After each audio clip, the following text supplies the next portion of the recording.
اعوذ باللہ من الشیطان الرجیم، بسم اللہ الرحمن الرحیم۔ دونوں آیات کے زیر بحث ہیں، کچھ میں نے عرض کر دیا تھا، کچھ تھوڑی سی گزارشات رہ گئی تھیں، میں نے کہا کہ میں وہ بھی پوری کر دوں۔ دیکھیں، لفظ جو کتاب ہے نا، یہ اصل میں بنیادی طور پر قانون خداوندی کے لیے استعمال ہوتا ہے قرآن کریم میں، اور یہ قانون چونکہ کائنات کے اندر موجود ہیں، کائنات ان کے مطابق سرگرم عمل ہے، تو اس لیے کتاب فطرت، یہ صحیفہ فطرت کے اندر بھی یہ ساری قوانین موجود ہیں، اور ان دونوں قوانین کے اندر کسی قسم کا تضاد کوئی نہیں، دونوں حق ہیں۔ پیغمبر اللہ تعالیٰ نے قرآن کریم میں یہ ارشاد فرمایا ہے کہ میں نے اپنے نفس پر رحمت کو لکھ دیا ہے، فرض کر دیا ہے۔ تو یہاں لکھنے سے مراد کیا ہوگا، کتب سے مراد کیا ہوگا کہ میں نے یہ قانون بنا دیا ہے رحمت بھرا اپنی طرف سے تمام کائنات کے لیے۔ پھر دیکھیں کچھ لفظ استعمال ہوتے ہیں کہ قوانین کے سلسلے میں کہ یہ ناقابل تبدیل ہیں، ناقابل تنسیخ ہیں، تو ان کو آپ ذہن میں رکھتے ہوئے آپ خود سوچ لیں۔ جب لفظ ال لگ جاتا ہے تو یہ معرفہ بن جاتا ہے، یعنی یا وہ خاص قوانین مراد ہیں جن کا آگے پیچھے تذکرہ ہو رہا ہے، یا پوری کتاب قرآن کریم موجود مراد ہے۔ یہاں قرآن کریم موجود ہے، قرآن کریم مقصود ہے یہاں پہ جو آیات دی ہوئی ہیں، ذالک الکتاب لا ریب فیہ، تو ساری کتاب اس میں موجود ہے قرآن کریم کے حوالے سے، یعنی اس میں استثناء کوئی نہیں۔ ایک تو یہ بات ذہن میں رکھنی ہے۔ کرامن کاتبین ایک لفظ استعمال ہوتا ہے ہمارے ہاں، تو یہاں ایک تصور ہے ہمارے ہاں کہ فرشتے لکھنے کے لیے بیٹھے ہوئے ہیں ہمارے کندھوں پہ۔ آپ اللہ تعالیٰ کو کیوں اپنے طور پہ اپنے ذہن کے مطابق قیاس کرتے ہیں؟ کیا اس کے اندر اتنی قدرت نہیں، کیا اس کے اندر اتنا کمال نہیں کہ آٹومیٹک سارا نظام اپنے آپ ہی ریکارڈ ہوتا جائے؟ فرشتے بٹھانے کی یا کوئی خاص قسم کی نوع کو مقرر کرنے کی ضرورت، یہ آٹومیٹک ریکارڈ ہو رہا ہے، اور جو لکھا جا رہا ہے اس کو کرامن کاتبین کہا جاتا ہے، ریکارڈ جو ہو رہا ہے۔ دیکھیں، ریکارڈ آپ کر رہے ہوتے ہیں لیکن آپ تو نہیں کر رہے ہوتے، کار تو مشین رہی ہوتی ہے، لیکن منسوب کیا کر رہا ہوتا ہے بندہ کہ یہ فلاں بندہ ریکارڈ کر رہا ہے، حالانکہ چل مشین رہی ہوتی ہے۔ اسی طرح اللہ کی کائنات کی مشینری چل رہی ہے، آٹومیٹک ریکارڈ ہو رہا ہے ہر چیز، ہمارے تمام اعمال۔ تو یہ سارے کا سارا کرامن کاتبین کے اندر بڑی لمبی تشریح ہے اس کی، تو کسی موقع پہ انشاءاللہ بات کریں گے۔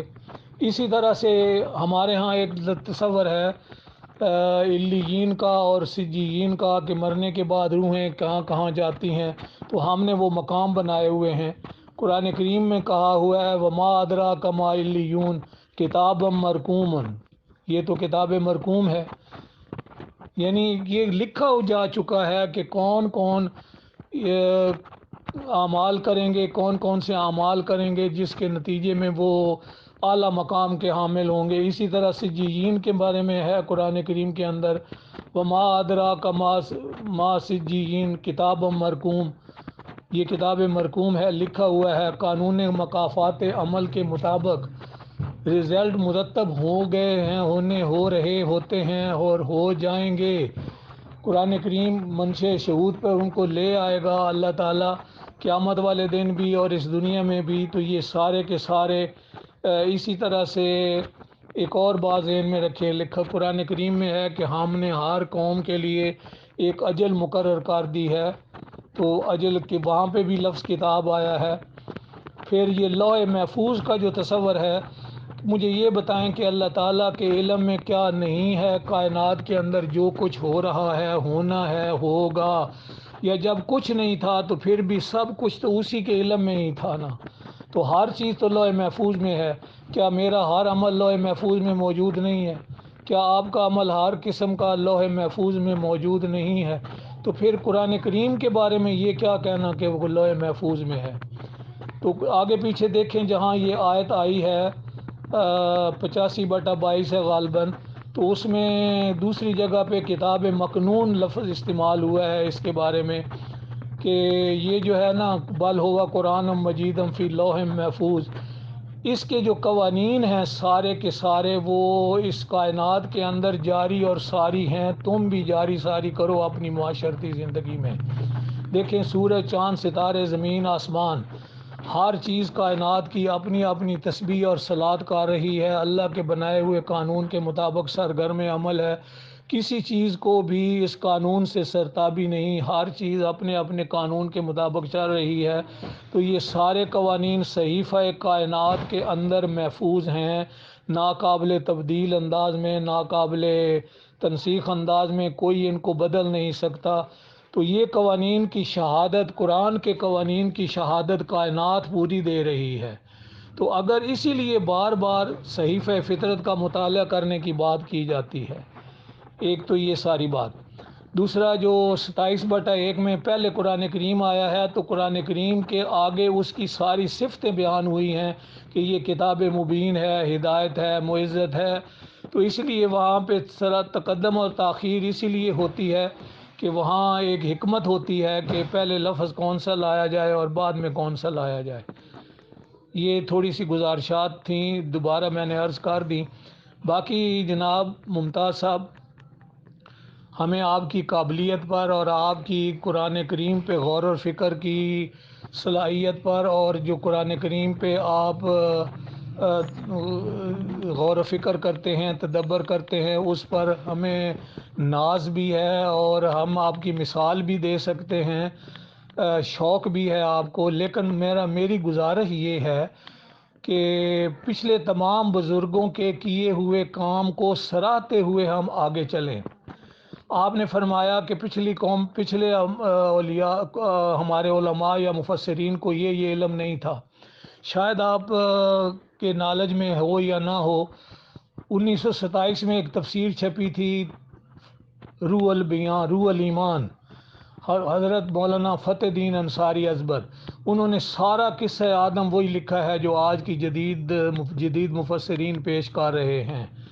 اسی طرح سے حضرت امام رازی نے تفسیر کبیر کے اندر ابو مصلف اصفہانی کی تفاسیر کے بے شمار جملے نقل کیے ہیں جو آج دنیا میں موجود نہیں ہیں۔ وہ اتنے زبردست جملے ہیں کہ آج کے مفسرین بھی شاید اس مقام پر نہیں پہنچ سکتے۔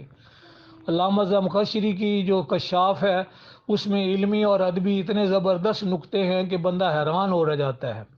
مصر کے علامہ جوہری طنطاوی نے الجواہر کے نام سے جو تفسیر لکھی ہے، تو اس میں پوری جدید سائنس کو بھر دیا ہے۔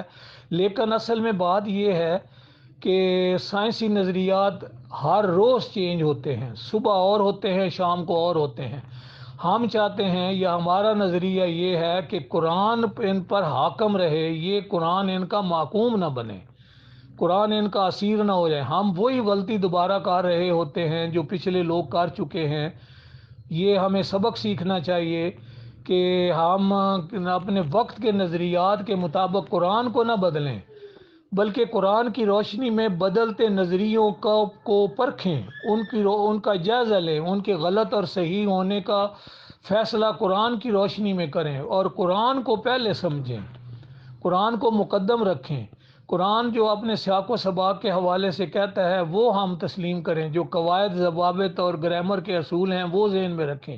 اب جو تاج ابن فارس یا محیط یا منتہا العرب، ان کتابوں نے جو کچھ معنی دیے ہیں وہ ہم سے پوچھ کر تو نہیں دیے، وہ سارے کے سارے جدید لوگ انہی سے معنی اخذ کر رہے ہیں۔ علامہ امین حسن اصلاحی نے جو بھی تفسیر لکھی، تو اس میں جو پرانے زمانے کی لغات کو بیان کیا ہے، تو وہ بھی ساری انہی کتابوں میں سے ہی ہے نا۔ میرا مقصد یہ تھا کہ اس طرح سے تنقید کرنے سے وہ سارے لوگ بدک جاتے ہیں، اور سارے جن کو عقیدتیں، محبتیں ہوتی ہیں، وہ بات سننا ہی گوارا نہیں کرتے۔ جب آپ کی بات ہی کوئی نہیں سنے گا تو مانے گا کیسے؟ بات سنانے کے لیے لہجہ آپ کا بہترین ہونا چاہیے اور پیار محبت ہونا چاہیے، اور ہمیں اعتراف ہے، بہرحال ہم ان کے صدقے میں آج کلمہ گو ہیں۔ میرے اوپر احسان ہے حضرت خواجہ معین الدین چشتی اجمیری کا کہ ان کی قربانیوں کے صدقے، حضرت داتا گنج بخش کا، حضرت جو بھی اب بزرگوں کے آپ نام لیں کہ انہوں نے جناب یہاں مصیبتیں جھیل جھیل کر ہم تک کلمہ پہنچایا، ہم تک اسلام پہنچایا۔ باقی رہ گئی ان کے مقام اور مرتبے کی باتیں، تو ہر زمانے کے مطابق اپنے اپنے زمانے میں ہر ایک نے بہترین کام کیا ہے۔ آپ اپنے زمانے میں بہترین کام کر رہے ہیں۔ علم کی میراث، علم کی شمع کو آگے پہنچائیے، نہ کہ عمر بھر جلنے کا صلہ یوں دیتے ہیں، روشنی لے کے لوگ چراغوں کو بجھا دیتے ہیں۔ جن سے روشنی لی انہی کو بجھا دیا جائے تو پھر یہ اچھی بات نہیں ہوگی، آنے والی نسل ہمیں اسی طرح سے بجھا دے گی۔